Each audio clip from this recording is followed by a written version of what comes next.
നമുക്ക് രേവതിയുടെ സച്ചിയുടെയും നല്ലൊരു കഥ കേട്ടാലോ? വീഡിയോ ഇഷ്ടപ്പെടുവാണെങ്കിൽ ഒന്ന് ഹൈപ്പ് ചെയ്യാൻ മറക്കരുത്. അതോടൊപ്പം തന്നെ ആദ്യമായി കാണുന്നവരാണെങ്കിൽ സബ്സ്ക്രൈബ് ചെയ്യാനും മറക്കരുത് കേട്ടോ. അങ്ങനെ നമ്മൾ കാണുന്ന ഒടുവില് സച്ചിൻ രേവതിയും കൂടെ ശ്രുതിയുടെ അടുത്തേക്ക് വരുവാണ്. ശ്രുതിക്ക് ഭയങ്കര ടെൻഷനായി. ഇവരെന്തിനുള്ള പുറപ്പാടാന്ന് അറിയില്ലോ. സച്ചി വന്നിട്ട് ചോദിച്ചു, ഇപ്പൊ സന്തോഷമായില്ലേ എന്ന് ചോദിച്ചു. അപ്പോഴേക്കും ശ്രുതി ചോദിച്ചു, ഇതെന്താ സച്ചി ഇങ്ങനെ പറയണേ എന്ന് ചോദിച്ചു. അല്ല, ഞങ്ങൾ മലേഷ്യക്ക് പോകുന്നില്ലെന്ന് അറിഞ്ഞു കഴിഞ്ഞപ്പം.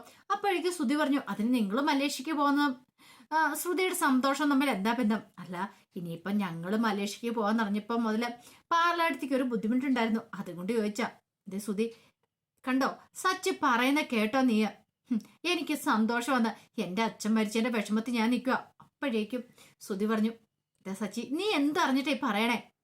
ശ്രുതിയുടെ സങ്കടം എനിക്കറിയാം, പാവം നല്ല വിഷമത്തിലാന്ന് പറഞ്ഞു. അതെ അതെ, പാർലാടത്തിലെ വിഷമം ഞങ്ങൾക്കും മനസ്സിലാവുന്നുണ്ട്. സ്വന്തം അച്ഛൻ മരിച്ചതിനേക്കാൾ ഉപരി ഞങ്ങൾ ഇനിയിപ്പം മലേഷ്യക്ക് പോകാൻ ഓർത്തിട്ടായിരുന്നു വിഷമം എന്ന് പറഞ്ഞു. നിന്നോട് പറഞ്ഞിട്ടൊന്നിനും കാര്യമില്ല. അല്ലെങ്കിലും അതെ സച്ചി, നിനക്ക് എപ്പോഴും ഇത്തിരി കളിയാക്കൽ കൂടുന്നുണ്ട് എന്നൊക്കെ ശ്രുതി പറഞ്ഞിട്ട് ശ്രുതിയോട് പറഞ്ഞു, ബാ ശ്രുതി എന്ന് പറഞ്ഞിട്ട് കയ്യെ പിടിച്ച് വലിച്ച് മുറിയിലേക്ക് അങ്ങോട്ട് കയറ്റിക്കൊണ്ട് പോവാണ്. അപ്പോഴേക്കും രേവതിയോട് സച്ചി പറഞ്ഞു, കണ്ടില്ലേ പാലാടത്തിന്റെ മുഖത്ത് ഇപ്പോഴൊരു സമാധാനമായത്. നമ്മൾ മലേഷ്യക്ക് പോകുന്നില്ലെന്ന് അറിഞ്ഞു കഴിഞ്ഞപ്പം എന്തൊക്കെയോ കള്ളത്തരങ്ങളുണ്ട് രേവതി. ഉദ്ദേശിച്ച പോലെ ഒന്നുമല്ല, പേരും കള്ളിയാന്നാ തോന്നേ. രേവതി പറഞ്ഞു, എന്നാലും സ്വന്തം അച്ഛനൊക്കെ ഇങ്ങനെ മരിച്ചു പോകുന്ന ഒരാൾ കള്ളത്തരം പറയാന്ന് പറഞ്ഞാല് അതെനിക്ക് വിശ്വസിക്കാൻ പോലും പറ്റുന്നില്ല. ചിലരങ്ങനെയാ, പിടിച്ചെടുക്കാൻ വേണ്ടിയിട്ട് എന്ത് കള്ളത്തരം പറയും, ഏത് വേഷവും കെട്ടാൻ തയ്യാറാവും. പക്ഷേ അതൊക്കെ മനസ്സിലാകാതെ പോകുന്ന നമ്മളെപ്പോലെയുള്ള ചിലരാന്ന് പറഞ്ഞു. സാരമില്ല, അധികം വൈകാതെ കാര്യങ്ങളൊക്കെ നമുക്ക് പുറത്തു കൊണ്ടുവരാന്ന് പറഞ്ഞു. ഈ സമയത്ത് മുറിയിൽ പോയിട്ട് ശ്രുതി ഇങ്ങനെ ആലോചിക്കുക, ഇനിയിപ്പോൾ കള്ളത്തരങ്ങളും പറഞ്ഞുകൊണ്ടിരിക്കണം, എങ്കിൽ മാത്രമേ രക്ഷപ്പെടാനായിട്ട് പറ്റുള്ളൂ. എന്ത് ചെയ്യണമെന്ന് പോലും അറിയത്തില്ല. അപ്പോഴേക്കും ശ്രുതി വന്നിട്ട് പറഞ്ഞു, അല്ല ശ്രുതി, നമുക്ക് ചടങ്ങുകളൊക്കെ നടത്തണ്ടേ? അല്ല അതിനിപ്പോൾ എന്ത് ചെയ്യുമെന്ന് ചോദിച്ചു. അത് കേട്ടപ്പോൾ ശ്രുതി പറഞ്ഞു, മലേഷ്യയിൽ വെച്ചല്ലേ അച്ഛൻ മരിച്ചേ, ചടങ്ങുകളും കർമ്മങ്ങളൊക്കെ നടത്താനായിട്ട് അച്ഛൻ്റെ ബോഡിയുടെ അവശിഷ്ടം പോലും കിട്ടിയില്ലോ.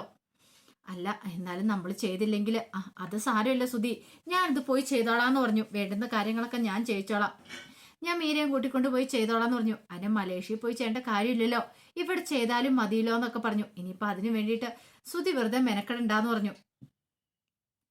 കുറെ സമയം കഴിഞ്ഞപ്പോഴത്തേനും ചന്ദ്രമതി മുറിയിലേക്ക് വരുവാണ്. ചന്ദ്രമതി മുറിയിലേക്ക് വന്നിട്ട് ചോദിച്ചു, അല്ല മോളെ ഇതെന്തിരിപ്പായിരിക്കുന്ന, ബാ ആഹാരം കഴിക്കാൻ വരാൻ പറഞ്ഞു. അപ്പൊ ശ്രുതിക്ക് വിശക്കുന്നുണ്ട്. പക്ഷെ ഇപ്പോഴും ആഹാരം കഴിക്കാൻ ചെന്നിട്ടുണ്ടെങ്കിൽ അവരൊക്കെ എന്ത് വിചാരിക്കും? അച്ഛൻ മരിച്ചിട്ടും താന് പോയി അവരുടെ എല്ലാം മുന്നിൽ ഇരുന്ന് സന്തോഷത്തോടെ ഇരുന്ന് ആഹാരം കഴിക്കും, അല്ലെ തനിക്ക് വിഷമമൊന്നുമില്ലെന്ന് മനസ്സിലാവില്ലേ? അപ്പോഴേക്കും ശ്രുതി പറഞ്ഞു, വേണ്ട ആന്റി, എന്നെ കുറച്ച് സമയം തനിച്ച് വിട്ടാൽ മതി, ഞാൻ ഇവിടെ ഇരുന്നോളാന്ന് പറഞ്ഞു. എന്നാലും മോൾ ഇവിടെ തനിച്ചിരിക്കേണ്ട കാര്യമുണ്ടോ? മോൾ എന്താ സങ്കടപ്പെട്ടുകൊണ്ടിരിക്കുന്നേ? ഇനിയിപ്പം മോളുടെ അച്ഛൻ്റെ സ്വത്തുക്കളൊക്കെ മോൾക്ക് കിട്ടുമോ, അതോ ഇനിയിപ്പം വേറെ ആരെങ്കിലും കൊണ്ടുപോകുമെന്ന് ചോദിച്ചു. എൻ്റെ ആന്റി, അതൊക്കെ നോക്കാനായിട്ട് അവിടെ ആൾക്കാരൊക്കെ ഉണ്ട്, അതൊക്കെ എനിക്ക് തന്നെ കിട്ടുള്ളൂ, വേറെ ആർക്കും കിട്ടാൻ പോകുന്നില്ലെന്ന് പറഞ്ഞു. അപ്പോഴാണ് ചന്ദ്രമതിക്ക് ശ്വാസം നേരെ വീണേ. ചന്ദ്രമതി പറഞ്ഞു, എങ്കിൽ മോള് ഇപ്പൊ വിശക്കുന്നില്ല, കഴിക്കണ്ട, പിന്നെ എപ്പോഴെങ്കിലും കഴിച്ചാൽ മതി, പിന്നെ ഞാൻ ഒന്ന് വിളിച്ചെന്നേ ഉള്ളൂ കേട്ടോ, മോളുടെ വിഷമം മനസ്സിലാവാൻ ഞങ്ങൾക്ക് സങ്കടപ്പെടാന്നൊക്കെ പറഞ്ഞുകൊണ്ട് ചന്ദ്രമതി അങ്ങോട്ടേക്ക് പോയി. ഈ സമയത്ത് ശ്രുതി വിളിച്ചു. അപ്പോഴേക്ക് ശ്രുതി പറഞ്ഞു, വേണ്ട ശ്രുതി, നീ പോയി കഴിച്ചോളാൻ പറഞ്ഞു. അങ്ങനെ ശ്രുതി അങ്ങോട്ട് ചെന്നു കഴിക്കാനിരുന്നു. അപ്പോഴേക്കും രവീന്ദ്രൻ ചോദിച്ചു, എടാ ശ്രുതി എന്തിയെ വരാത്തേന്ന് ചോദിച്ചു. അച്ഛാ അവൾക്ക് വേണ്ടാന്ന് പറഞ്ഞു. ചന്ദ്രമതി പറഞ്ഞു, പിന്നെ അച്ഛൻ മരിച്ചെന്ന് വാർത്ത അറിഞ്ഞു കഴിഞ്ഞാൽ പിന്നെ ഏത് മക്കൾക്ക് ആഹാരം ഇറങ്ങുന്നേ? ശ്രുതിക്കാണെങ്കിൽ അച്ഛൻ എന്ന് പറഞ്ഞാൽ അത്രയ്ക്ക് ഇഷ്ടമായിരുന്നു, മോളുടെ വിഷമമൊന്നും കാണണ്ടെന്നൊക്കെ പറഞ്ഞു. അത് കേട്ടപ്പോൾ സച്ചി രേവതി ഇങ്ങനെ പതുക്കൊന്ന് നോക്കുകയാണ്. ആ സമയം സച്ചി പറഞ്ഞു, അല്ലച്ഛ ഞാനൊരു കാര്യം ചോദിച്ചോട്ടെ, കർമ്മങ്ങളും കാര്യങ്ങളൊക്കെ നടത്തണ്ടേ എന്ന് ചോദിച്ചു. കർമ്മങ്ങളോ? അതേന്നേ, സുധിയുടെ അമ്മായച്ചനല്ലേ മരിച്ചു പോയിരിക്കുന്നേ, ഇവര് പോയി കർമ്മങ്ങളൊക്കെ നടത്തണ്ടേന്ന് ചോദിച്ചു. ഇപ്പം പെണ്ണുങ്ങളല്ലേ ഉള്ളൂ, പെണ്ണുങ്ങൾ എന്ന് പറഞ്ഞിട്ടുണ്ടെങ്കിൽ ശ്രുതി മാത്രമല്ലേ ഉള്ളൂ മകളായിട്ട്, അല്ലാതെ ആൺകുട്ടികളൊന്നും ഇല്ലല്ലോ. അപ്പൊ ഞാൻ നോക്കിയിട്ട് ആൺകുട്ടിയുടെ സ്ഥാനത്ത് നിന്ന് കർമ്മങ്ങളൊക്കെ ചെയ്യേണ്ട സ്തുതിയല്ലേ എന്ന് ചോദിച്ചു. ഞാൻ കർമ്മങ്ങൾ ചെയ്യാനോ? ആ സമയത്താണ് ശ്രുതി അങ്ങോട്ടേക്ക് വരുന്നത്. ശ്രുതി അവിടെ മറിഞ്ഞെന്ന് കേൾക്കണം അവിടുത്തെ സംസാരം. സച്ചി പറഞ്ഞ്, കർമ്മങ്ങളൊക്കെ ചെയ്തില്ലെങ്കിലുണ്ടല്ലോ മിക്കവാറും ഈ പറയുന്ന ശ്രുതിയുടെ അച്ഛൻ രാത്രി നിന്റെ വന്ന് കഴുത്തിന് പിടിക്കുമെന്ന് പറഞ്ഞു. എന്റെയോ? അതേടാ, നിന്റെ കഴുത്തിന് പിടിക്കും, നിന്റെ കഴുത്തിന് പിടിച്ച് ഞെക്കും. എനിക്കൊരു ഒറ്റ മോളേ ഉള്ളൂ, എന്നിട്ടോ അവളുടെ ഭർത്താവാ നീ, എനിക്കൊരു കർമ്മങ്ങൾ പോലും നീ ഇതുവരെയായിട്ടും ചെയ്തിട്ടില്ലല്ലേ എന്നൊക്കെ ചോദിച്ചോണ്ട് മിക്കവാറും അങ്ങനെ ഞെക്കാൻ പോകുന്ന ആരായിരിക്കും എന്നറിയോ? ശ്രുതി ആയിരിക്കും എന്ന് പറഞ്ഞു. അതെങ്ങനെ അവള് ഞെക്കുന്നേ? അവളുടെ ശരീരത്തേക്കായിരിക്കും മിക്കവാറും വന്ന് കയറാനായിട്ടൊക്കെ പോകുന്നേ. അത് കേട്ടപ്പോ ശ്രുതിക്ക് ആ പാടെ പേടിയേപ്പേ. നീ എന്തൊക്കെയാ സച്ചി പറയണെന്ന് ചോദിച്ചു. കണ്ടു. ഒന്നെങ്കിൽ നിന്റെ ശരീരത്ത് അല്ലെങ്കിൽ അവളുടെ ശരീരത്ത് ആരുടെയും ഒരാളുടെ ശരീരത്ത് കയറുമെന്ന് പറഞ്ഞു. മിക്കവാറും ശ്രുതിയുടെ ശരീരത്ത് കയറാനായിട്ട് ചാൻസ് കൂടുതൽ. പാർലാടത്തിയുടെ ദേഹത്ത് കയറും. പാർലാടത്തി രാത്രി നീ ഉറങ്ങി കിടക്കുന്ന സമയത്ത് നിന്റെ കഴുത്തെ പിടിച്ച് വെക്കൂന്നൊക്കെ പറഞ്ഞു. ഇതൊക്കെ ശ്രുതി എന്ന് കേൾക്കുന്നുണ്ടായിരുന്നു. പിന്നെ തൻ്റെ അച്ഛൻ അങ്ങേര് മരിച്ച് മണ്ണടിച്ചിട്ടും കുറെ കാലമായി. എന്നിട്ട് ഇപ്പോഴ് വെറുതെ വേറെ നിവൃത്തിയില്ലാത്തോണ്ട് ഇങ്ങനെയൊക്കെ ഒരു കള്ളത്തരം പറയണേ. സച്ചിയാണ് അത്തേ പിടിച്ച് തന്നെ നിൽക്കുക. ഇനി എന്ത് ചെയ്യണമെന്ന് അറിയത്തില്ല. കള്ളത്തരങ്ങളൊക്കെ പൊളിവോ എന്നൊരു ഭയമൊക്കെ ഉണ്ടായിരുന്നു. പക്ഷെ അത് പ്രകടിപ്പിച്ചു കൂടല്ലോ. ആ സമയം ചന്ദ്രമതി പറഞ്ഞു, എടാ മോനെ സുധി, അങ്ങനെയൊരു കാര്യം ചെയ്യാം, നീ അവളെയും കൂടെ കൂട്ടിപ്പോയി കർമ്മങ്ങളൊക്കെ ചെയ്യാൻ നോക്കാൻ പറഞ്ഞു. അമ്മേ, അതിന് മലേഷ്യക്ക് പോകാനായിട്ട് അവൾ സമ്മതിച്ചിട്ട് വേണ്ടേ? അവൾക്ക് മലേഷ്യക്ക് പോകാൻ താല്പര്യമില്ല. ഒരു കാര്യം ചെയ്യാം, ഞങ്ങൾ ഇവിടെ എവിടെയും ചെയ്യാമെന്ന് പറഞ്ഞു. സച്ചി പറഞ്ഞു, അല്ല ഇവിടെ ചെയ്തോണ്ട് അതുകൊണ്ട് പ്രയോജനം ഉണ്ടോ എന്ന് ചോദിച്ചു. രവീന്ദ്രൻ പറഞ്ഞു, എവിടെയാളും ചെയ്താൽ മതി, തൽക്കാലത്തേക്ക് ഇവിടെ ചെയ്യടാ മോനെ എന്നൊക്കെ പറഞ്ഞു. കുറെ സമയം കഴിഞ്ഞ് കഴിഞ്ഞപ്പോഴത്തേനും ശ്രുതി മുറിയിലേക്ക് വന്നു. അപ്പോഴേ ശ്രുതിയോട് കർമ്മങ്ങൾ എന്നെ കുറിച്ചൊക്കെ പറയുന്നുണ്ട്. ശ്രുതി പറഞ്ഞു, ഞാൻ പറഞ്ഞല്ലോ, അത് ഞാൻ ചെയ്തോളാന്ന് പറഞ്ഞല്ലോ എന്നൊക്കെ പറയണം. ആ സമയത്ത് ശ്രുതിക്ക് വിശന്നിട്ട് ഒരു കണ്ണ് കാണത്തില്ല. കാരണം എല്ലാവരും ആഹാരമൊക്കെ കഴിച്ചു, താൻ മാത്രം ഒന്നും കഴിച്ചിട്ടില്ല. അച്ഛൻ മരിച്ചെന്ന് പറഞ്ഞ് കള്ളത്തരം പറഞ്ഞ് കഴിക്കാൻ പോകാതിരിക്കുവാണ്. ഇനിയിപ്പോൾ എന്താ ചെയ്യേണ്ടതെന്ന് കുറേ സമയം ഇങ്ങനെ ആലോചിച്ചു. എല്ലാവരും കിടന്ന് ഉറങ്ങട്ടെ, ഉറങ്ങി കഴിയുന്ന സമയത്ത് ആരും കാണാതെ പോയെടുത്ത് കഴിക്കാം, ആർക്ക് സംശയമൊന്നും ഉണ്ടാവാനും പാടില്ലല്ലോ.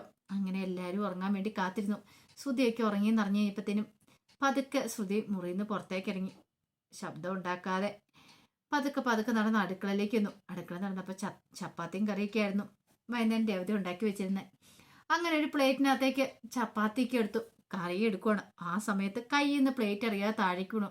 ടപ്പ എന്നൊരൊച്ചയായിരുന്നു. ശ്രുതി ഞെട്ടിപ്പോയി. രേവതി പക്ഷെ ഉറങ്ങിയിട്ടുണ്ടായിരുന്നില്ല.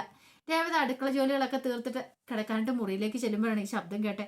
രേവതി പൂച്ചയാണോ ഇതാരാ പോലും എന്നൊക്കെ ഓർത്തിട്ട് രേവതി പതുക്കെ വരുമ്പോഴത്തേനും ശ്രുതി അടുക്കള വന്നിട്ട് മൂക്കുമുട്ട തിന്നാനുള്ള പുറപ്പാടിലായിരുന്നു. ആ സമയത്താണ് പ്ലേറ്റും ആഹാരം കൂടെ താഴെ പോയെന്നുള്ള രേവതിക്ക് മനസ്സിലായി. ഓഹോ, അപ്പൊ ഇതായിരുന്നു പരിപാടി. രേവതി പെട്ടെന്ന് അങ്ങോട്ട് വന്നിട്ട് ശ്രുതിയോട് ചോദിച്ചു, ശ്രുതിയോ ഇതെന്താ അടുക്കളയില്? അല്ല അത് പിന്നെ ഞാന് അല്ല ആഹാരം വേണ്ടെന്ന് പറഞ്ഞിട്ടോ. ശ്രുതിയുടെ കള്ളത്തരങ്ങൾ മൊത്തം പൊളിയുവാണ്, എന്തേലും പറയാൻ പറ്റുമോ? പെട്ടെന്ന് ശ്രുതി പറഞ്ഞു, അത് പിന്നെ എനിക്ക് വിശന്നിട്ട് വിശക്കുന്നുണ്ടായിരുന്നു, അപ്പൊ കഴിച്ചാൽ പോരായിരുന്നോ? ഇനിയിപ്പോ പട്ടിണി ഇരിക്കേണ്ട കാര്യം വല്ലതും ഉണ്ടായിരുന്നോ? അച്ഛൻ മരിച്ചെന്ന് കഴിഞ്ഞിട്ട് വിശന്നിരിക്കേണ്ട ഒരു കാര്യമില്ലായിരുന്നു. ശ്രുതി വന്ന് വിളിച്ചല്ലായിരുന്നോ? അതൊക്കെ കേട്ട് ശ്രുതിക്ക് ആ പാടെ നാണക്കേടായിപ്പോയി. എന്ത് ചെയ്യാൻ പറ്റും? വല്ലാത്തൊരു ബുദ്ധിമുട്ട്. കള്ളത്തരം പിടികൂടുകയും ചെയ്തു. ഇനിയിപ്പൊ എന്തേലും പറഞ്ഞ് തടി തപ്പി നിൽക്കോ വഴിയുള്ളൂ. പക്ഷെ രേവതിക്ക് മനസ്സിലായി, ഈ പറയുന്ന ശ്രുതിക്ക് സങ്കടവും കാര്യങ്ങളൊന്നും ഇല്ല. സച്ചിയേട്ടൻ പറയുന്ന പോലെ ശ്രുതിയുടെ അച്ഛൻ മരിച്ചത് പോയെന്നൊക്കെ പറഞ്ഞ് വെറുതെ കള്ളത്തരമായിരിക്കും. അങ്ങനെയാണെങ്കിൽ അത് എത്രയും പെട്ടെന്ന് തന്നെ അറിഞ്ഞിട്ട് തന്നെ ബാക്കി കാര്യം. ഇതിനകത്ത് എവിടെ എന്തൊക്കെയോ ഒരു കള്ളത്തരങ്ങളും കാര്യങ്ങളൊക്കെ ഉണ്ടെന്ന് മനസ്സിലായി. അച്ഛൻ മരിച്ചു പോയതാണെങ്കിൽ ഇങ്ങനെയൊന്നും ആയിരിക്കില്ല സങ്കടം. അല്ലെങ്കിൽ ബന്ധുക്കാരെ എല്ലാം വിളിച്ചു ചോദിക്കുവോ അല്ലെങ്കിൽ എന്തെങ്കിലുമൊക്കെ ചെയ്യണ്ട. പക്ഷെ ഇത് അങ്ങനെയൊന്നും ഇല്ല. അച്ഛനെ കുറിച്ച് കാര്യങ്ങളൊന്നും പറയുന്നില്ല. ഒന്നും പറയാതെ ഇങ്ങനെ വല്ലാത്തൊരു അവസ്ഥയിലാണ്. അപ്പൊ ഇതിന്റെ പിന്നിൽ എന്തൊക്കെയോ കാര്യങ്ങളുണ്ട്. സച്ചിയേട്ടൻ പറഞ്ഞ ശരിയാന്നുള്ള കാര്യം രേവതിക്ക് ഓർമ്മ വരികയാണ്. അപ്പൊ അതിന്റെ വിശേഷങ്ങളൊക്കെയാണ് നമ്മൾ കാണാനായിട്ട് പോകുന്നത്. എന്താണെങ്കിലും രേവതി സച്ചിയും കൂടെ ശ്രുതിയുടെ കള്ളത്തരം കണ്ടുപിടിക്കാനായിട്ട് ഇറങ്ങുന്നുണ്ട്. അവർക്ക് സംശയം തോന്നിയിട്ടുണ്ടെങ്കിൽ പിന്നെ കള്ളത്തരം കണ്ടുപിടിക്കാൻ തന്നെ അവരിറങ്ങും. ഇനി എത്ര നാളെന്ന് പറഞ്ഞാൽ ശ്രുതി എല്ലാവരും പറ്റിച്ച് ഇങ്ങനെ നടക്കുന്നത്.